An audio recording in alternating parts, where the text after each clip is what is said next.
What's up, all my little cupcakes? You're back in here with the Pro Football Pod. You've got Hulk, you've got Coach. We're hanging out with you guys. Hit that subscribe button down below because when we hit 500, just 500, we're giving away a jersey for you guys. We might even do it for every 500 stepping stool. So if we get to 1,000 out of tomorrow, we're giving away 2 jerseys. Hell yeah. So, we're begging to do it for you guys. Like, it's just sitting here. It's waiting for you. Opportunity is knocking. Also, if you're interested, comment down below. We're going to be doing a Pro Football Pod Fantasy Dynasty Draft. We're going to do it for you guys because we're here for the people. We want to, help you guys put a little skin in the game. So we're going to look into doing some money leagues for you guys. Comment down below. We'll hit you back up. Coach, we've got wide receivers today. I think these lists can be a little spicy and contentious for a lot of people. So I'm excited to go ahead and dive into it. Why don't you give us your 25 through 21? It was hard to make just 25 players for this list. It's so hard. Well, I could have gone to 40 easily, but nobody's sitting around for a top 40. No, not at all. We'll give you guys sleepers on another episode. Exactly. And also we're going to do a do not draft list. It's not going to include any of these players necessarily because if they fall to the right point, which is why they're on our list, but there are some players that you just don't want to touch at all. I have Malik Nabers at 25. I've got Drake London at 24, Michael Pittman at 23, Amari Cooper, and then George Pickens. And it was really fucking hard for me to have all these guys so low on this list, especially because there's some teammates that are above them, where there's 2 receivers coming from one system that I think are going to do better than all 5 of these guys. George Pickens was the hardest one for me to have this low. I think that he's the one that I want him to do so much more. It's just the opportunity, the way that their offense looked last year. I don't think it was just a quarterback away from being a top 10, top 15 offense. He's amazing, but he just didn't make my list. Malik Nabers made my list because of the player. I understand that Danny Dimes is a trash can and he's overpaid and all of the other things that the internet has to say about him. Malik Nabers is a special receiver. He might be top 10 in talent just coming in to the league right now. Danny Dimes is the sole reason Malik did not make my list. If Drew Lock was the starting quarterback, he would have made my list. And you can call me a Danny Dimes hater, whatever. Bro, tell me if you've seen it. Because, you can give me a couple plays that have been NFL worthy. The guy was a draftable quarterback. Not where he was drafted, but he was draftable. And he's a great athlete. But I just have not seen it to where he can sustain a wide receiver of Malik Nabers' caliber. The year that he got paid, Danny Dimes did look like a solid guy. And Brian Daboll is a quarterback whisperer. Last year, Danny Dimes got hurt. If he doesn't get hurt, I don't think that he gets as much hate as he's getting right now. So that's my whole thing with him. I think Daniel Jones is a player that is going to be able to play the position well enough. If he didn't get hurt last year and he looked like he looked the year before, he didn't look like a top 10 or top 15 guy, but he definitely looked like he could get the ball to people that are open. Malik Nabers is going to be open. So that's why he made my list. I think Amari being so low on the list was really hard for me as well. Drake London, I wanted to have him higher and higher, but it's so hard for me to put him above Brandon Ayuk or DJ Moore or some of these guys that are just more talented. You're just not believing. He's been the quarterback play he's had to deal with, but he still hasn't done anything. So you're not believing in Kirk Cousins and Michael or Michael Penix Jr., which I understand with Michael Penix. He's a rookie. He's an older rookie, experienced, seasoned rookie, but he's a rookie.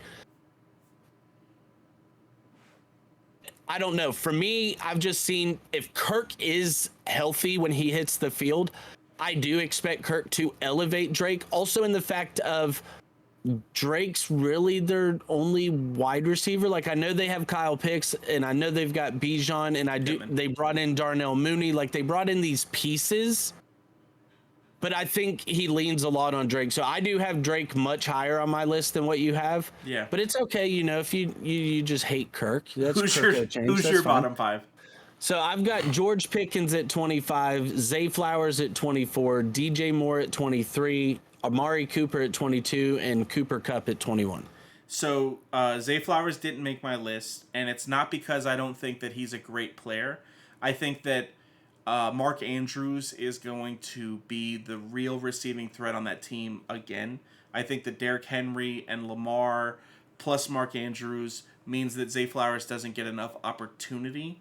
I can see that. So that's why he doesn't make my list. And then I've got Cooper Kupp a lot higher on my list than most people would, mostly because of who Cooper Kupp was before last year.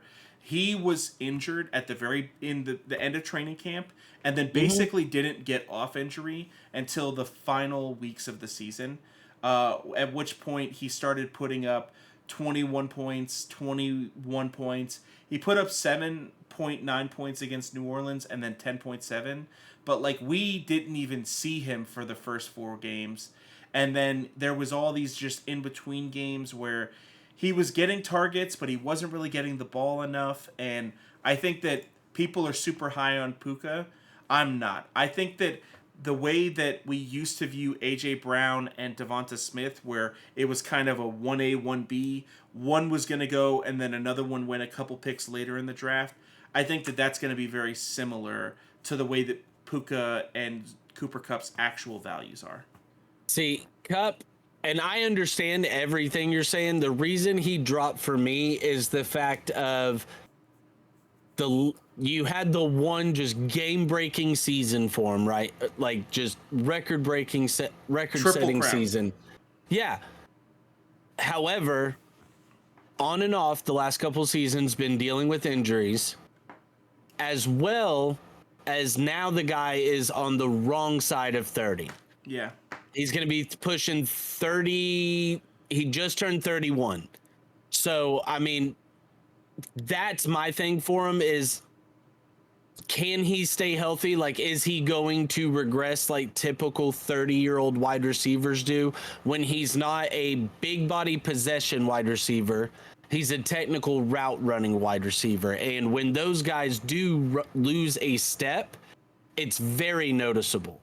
Now, obviously, I don't want to see it. You know, he's like one of the great white hopes we've got out here at wide receiver for us. But reality is reality. And that's just why I have a lot of guys ahead of him, specifically because I think almost everybody I have ahead of him, aside from one, is much younger than him. Yeah. 2. So, yeah, like I said, you know, I understand it. But for me, I just saw a lot more value in all these other guys I have placed above them. So what do you got for 20 through 16? Give your next 5. So I've got DJ Moore, Brandon Ayuk, Devonta Smith, DK Metcalf, and then I've got Cooper Kupp.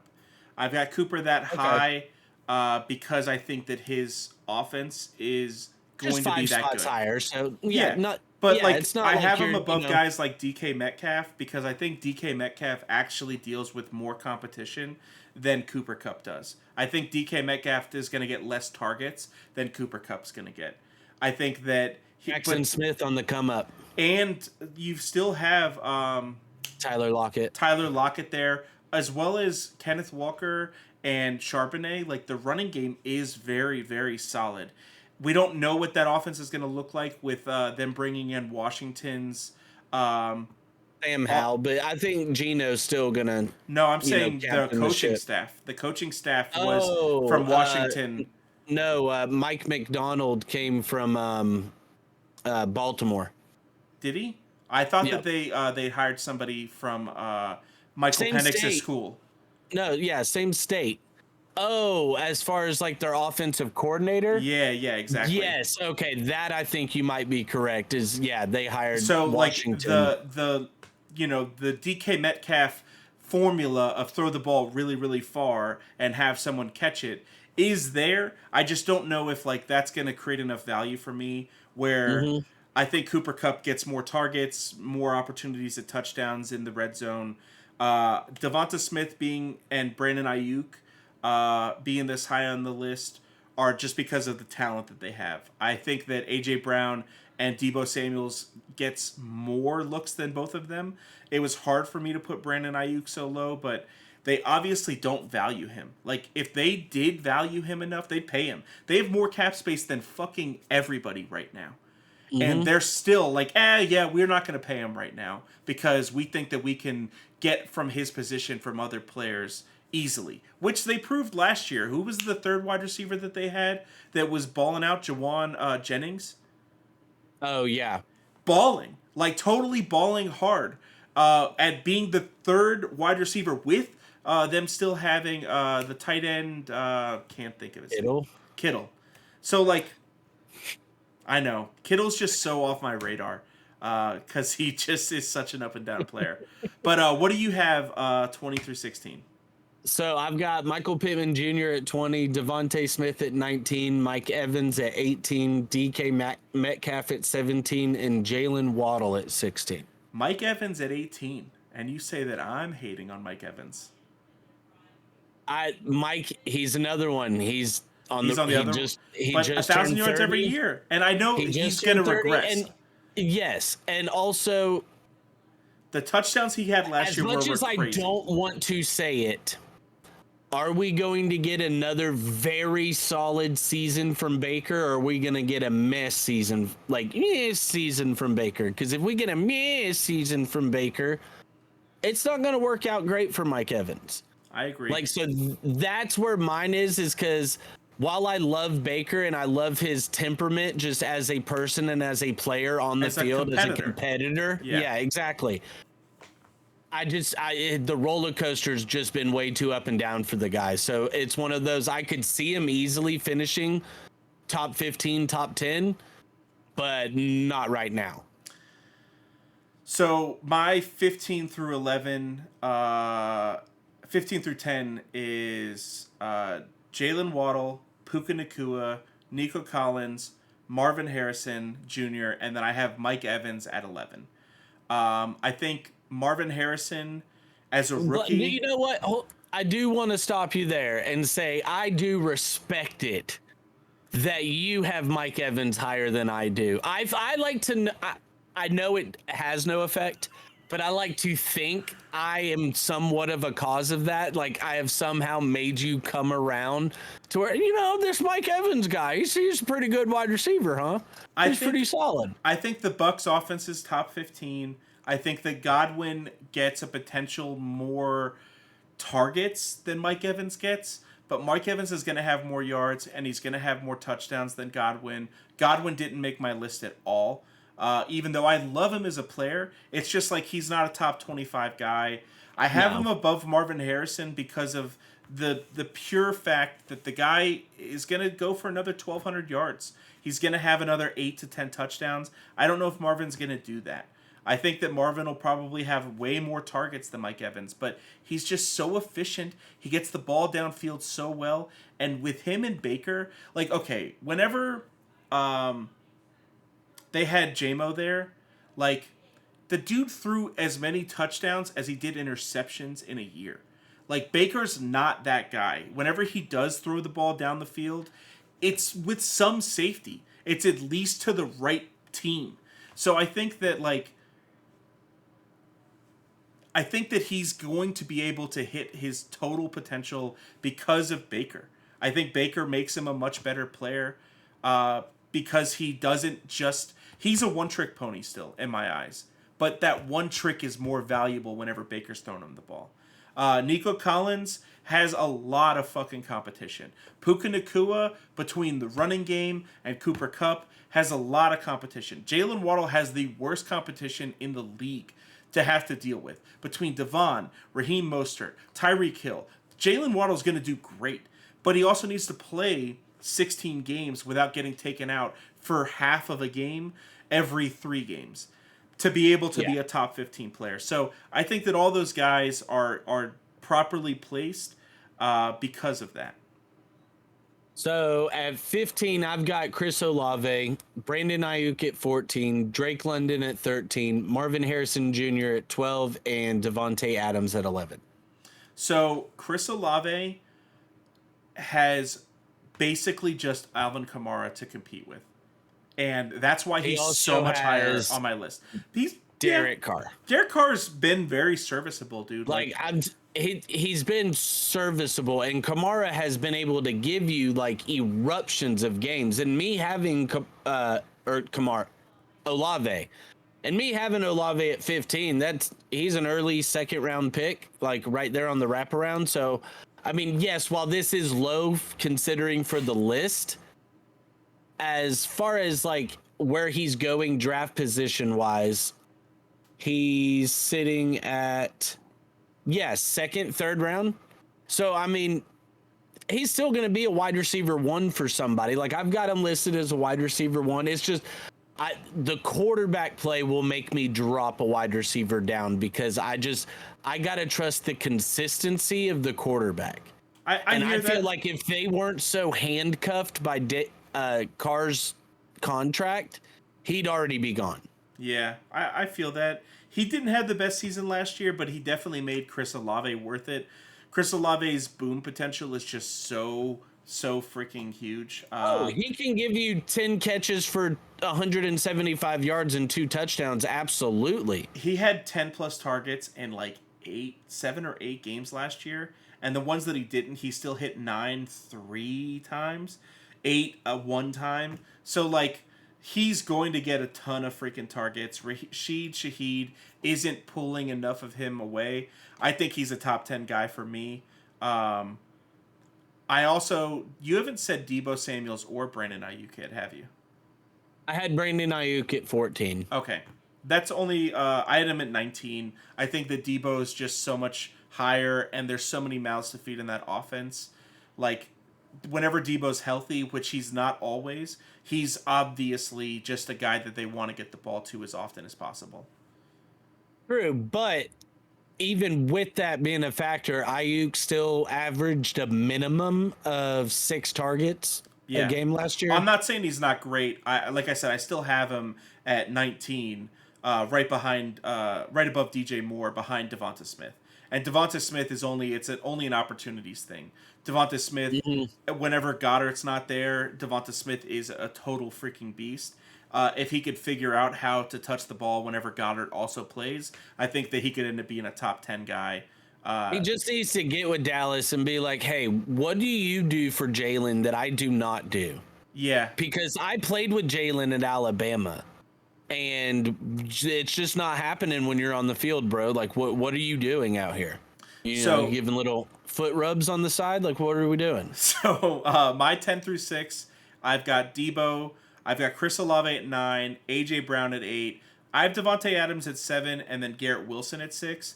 Devontae is so high for me because of the fact that he is still a top 7 receiver in pure talent. I think he's 29 years old. Yes, last year, Jacoby Myers touched the ball a lot, but Devontae was still getting fed the ball. And the quarterback play is not that great, but that's not really going to matter for him. He's been dealing with it and still getting 12 to 15 targets a game. I don't know if you watched the Netflix... I haven't watched Receiver, no. The Receiver, but he does talk about how... He doesn't really go into it, but he does talk about how he signed off on them switching from Garoppolo to Aiden O'Connell. Nice. Like, it just wasn't working with him. It just... I mean, you have so many games last year where he just finished with... mid single digit targets, like 4, 5, 6, and for a guy of his caliber, that's impossible. It should not happen. And then you get week 17, he gives you 21 targets, 13 receptions, 126 yards, and 2 touchdowns. There he is. Week 3, 20 targets, 13 receptions, 170 yards, 2 touchdowns. There he is. Like, that's my thing though, is while it did look better with Aiden O'Connell because they got to where they were kind of force feeding him more, which you rightfully should, I just don't know. Like, he's another one to where he came in at 11 for me simply because the quarterback dropped him down. And I agree, he is still a top, I would say talent-wise, he's still a top 5 wide receiver in my mind. It's hard for me to say 5 because of who the top 5 are for me. Like he's so much older than the top five I'm for me, except for including Tyreek. I'm including his football IQ into his That's a good talent. point. That's a good point. Athleticism wise, he's not the most athletic. Oh, no, and he never Not at really all. was. Yeah, Like, he was that's a never good a point. top end speed guy or He anything was like a that, but technician whenever it came to route running, though, and he and still is. But like his length is also it's. He's not quite DeAndre Hopkins, but he's like 2 or 3 years from being DeAndre Hopkins for me. I still yeah, love him. I have him higher on yeah. my list, but like he's only a few seasons from DeAndre being that. Hopkins didn't make my list. Not at all for me. For me as well. Yeah, So who's so your 10 through 6? all right, so 10 I also have Debo, 9 I have Garrett Wilson, 8 I have Nico Collins, 7 I have AJ Brown, 6 I have Puka Nakua. So See, Garrett like I said, Wilson. where I think Cup is going to take that step back this year, I do think Puka will get leaned on more this year as well. I Which think Puka's last year you considered the started top Puka 8. starting to get. I think last year you started to see Puka get banged up towards the end of the year because number one, first season in the NFL, In the league. hasn't played a long season like that before. Also, with how much work he was getting with when Cup was out, the guy was just probably beat to hell by that time. So I do think Puka's going to take that next step. The guy's only 23 years old, so I mean he's got the youth there for Stafford to just continue to force him. And So I think another year in the system, they're just going to work him in even more. his average targets were amazing because of the 4 games that there was no Cup. He had 15 targets, 27, and 10. After Cup came back, he only had 3 games of 10 plus targets. Now, he was still no less than 6, and most of them were 7, 8, or 9. But I think that whenever Cup was there, Cup was getting the targets like 60 or like 50, we'll call it 45% of the time, and then it was 55 to Puka. So like that's why I have them so close, is that whenever both of them were on the field, they were very close in the numbers of like what they were doing in yards per game, in everything. It was the big difference was 119, 147, and 163 yards without Cooper Kupp in the first 4 games. He had 1 game of 72 against Cincinnati, which wasn't a good game for him. He also only had he's still in 6 week touchdowns. 7 when Cup came back. He had 12 targets, 8 receptions, 154. 154 against Pittsburgh, gave you 105 versus Cleveland, 84 versus Baltimore, 164 versus New Orleans, 118 versus New York. The guy never had less than 7 targets and never gave you less than 4 receptions after week 10. Like, so, and like I said, I expect that to go up. Not drastically, but I expect it to get to where he is looking at more 9, 10, 11 targets. Because I can still see Cup getting 9, 10, 11 targets. Like, Yeah. outside of those two guys, they don't really have many passing options. Who was the other rookie that they had last year that everyone thought was going to be really good because he was super fast? Tutu Atwell. Tutu. They do have Tutu. But that's it. I mean, and Tutu's not. That's- He's I a see speed him guy. more as like a Deshaun Jackson, like, or Yeah. Robbie Anderson with the Break- Jets back in the day. He'll Like, get a couple big plays for the 3, whole 4 season. targets. You're hoping he catches 2 of them for 90 yards and a touchdown. Yeah, exactly. Like, so yeah, let's go ahead and dive in on. Do you got any more? Yeah, so Garrett Wilson, I have him at 6, and it has nothing to do with Garrett Wilson. It has everything to do with who else is on that team. If he has Aaron Rodgers throwing him the ball for 15 games at least, Garrett Wilson is going to have a top 5 targets in the league. He's going to be targeted a top 5, absolutely. And he's probably going to get 8 to 10 touchdowns with like 112 receptions, give or take. Like, he'll be in that realm. So that's why I have him at 6. You had him at 9. I think that his potential ceiling is way higher than everyone below him, than Devontae, than AJ, than Chris, than Debo, Mike Evans, Marvin. Like all those guys, their ceiling is not going to touch his ceiling. No, and he made my top 10 because if you get a healthy Rodgers, you know, even though the last healthy season we saw of Rodgers, by his standards, were mediocre. But if you can give Garrett Wilson mediocre, he'll go from being a like 25 to 30 ranked wide receiver to a top 10 wide receiver. Yeah. Where for me, I felt comfortably with him in the top 10, sitting at number 9 there. And then obviously, let's go ahead, and my top 5 is Justin Jefferson at 5, Jamar Chase at 4. I have Amon-Ra St. Brown at 3. I have Tyreek Hill at 2 and CeeDee Lamb at 1. The only difference we have is I have Jamar at 3 and Amon-Ra at 4. The only reason I have Jamar higher than Amon is because of who can potentially touch the ball besides Jamar. He has T. Higgins to deal with. He has Jermaine Burton, the rookie, to deal with. And he has the running back, Chase Brown. But, like, other than that, Jamar Chase is the fucking guy. T. Higgins didn't make my list at all. He didn't make either of our lists. He didn't make my list. And I wanted him to be there. And, yeah, I agree with you. And I could have easily put him above Amon-Ra for the fact of everything you just named about a lot of mouths to feed, but it hasn't mattered in the past. Like, the guy has still been, you know, a top 5, top 10 wide receiver every year. With him coming healthy, Burrow coming healthy, you know, people don't talk enough about Burrow's issues, but even so, when Jake Browning came in last year, like, Chase's production didn't really drop off. So, No. But Amon-Ra, I have him at 3 just because I think each year the guy has taken a step, and I think he's going to continue to take that step. I think Jameson Williams will, you know, progress as he should, but I don't think it's going to be enough to where it's going to take that much off of Amon's plate. It's Sam Laporta and Jahmyr Gibbs for me. Both of those guys, like Sam Laporta is a top 2 tight end. Like I think the only one you can have above him is Travis at this point. And Jahmyr Gibbs is a top 3 running back. If you want to go back and watch our running backs video, we both agreed on that. So because of that, I think that the Lions have a top 5 offense. I don't think that's enough for Amon to be above Jamar Chase, even if the Bengals are only a top 10 offense.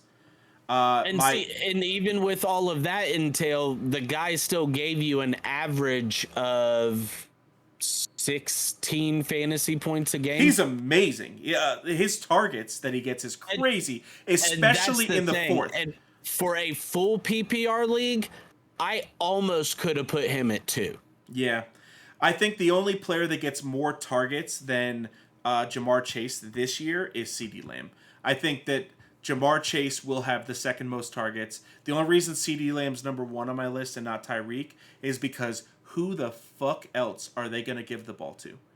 That Jake Ferguson, an old Zeke, who's there's out there nobody else. Hunched over on the sidelines at training camp, trying to breathe. Jalen Tolbert is not pushing CeeDee Lamb for targets this year. Rico Dowdle. Yeah, exactly. No, yeah, I fully see what you're saying there. That's why for me, CeeDee Lamb's number 1. He's number 1 on most people's boards just because of his ability and opportunity. Yep. And he has the most of both. Like CeeDee Lamb very well could end up being the best wide receiver in the league in the next 4 years. I think that Tyreek is this year. I think that the NFL Top 100 totally nailed it. He is the most impactful player on his team by far. If we're being real, he should have won MVP last year. Yes, he should have easily. Like it was, and I hate it. And it'll never change. And it's the same with the Heisman at this point. For the most part, it should not be just a specific quarterback award. Like, obviously, you know, if a quarterback deserves it, then yeah. But it's most valuable player to that team. And obviously, you're going to take the top teams. But if you take Tyreek Hill off of that team, the production of that team drops. Absolutely. Now, but Okay, I say that, but then I think, okay, you take Lamar Jackson off of the Ravens, and holy hell, You take any quarterback from the top 10 teams off their team, and that's why I the think same thing happens. The MVP and the quarterback should have a separate award. Yeah, agreed. Which they technically kind of do that with the MVP and the Offensive Player of the Year, so I guess they have that. But hey, if you guys are still here with this, go ahead and comment down below. Tell us why we're dumb. Tell us why we're geniuses. Stay tuned throughout the year. If you hit that subscribe button and that notification bell up there, you'll get all our episodes. We're going to drop stuff for you guys weekly at @ProFootball_pod on the Twitter machine. 500 subscribers, we're giving away a jersey. TulsiRoseTea.com is the sponsor. I believe I hit all of the outro notes for you guys. You guys, I love you. Peace out. Woo!